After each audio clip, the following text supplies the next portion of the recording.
Survivor 49 started off with heat. Heat, heat, heat. Just wears you down. This is extremely hard. Like, we're struggling out here. I smell gross. I can't imagine on day 26.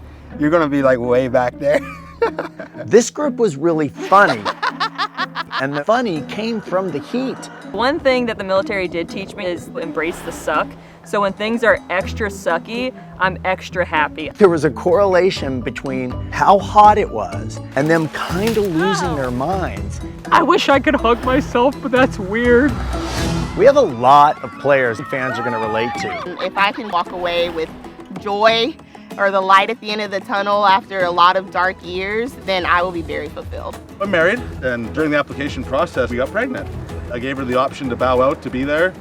She said, no, you got to go and bring that money home, and we'll have a family waiting for you. My brother was diagnosed with autism, and he didn't really have many friends, so I was kind of his best friend. I started working in film in 2000, which culminated in producing films for Marvel Studios. Everything I've done as a journalist has prepared me for this game. I'm gonna slowly pull out everybody's story and use that against them.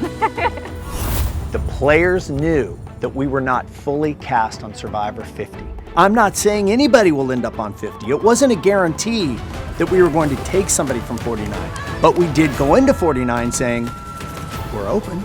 You're good, go Hina! 49 is unique.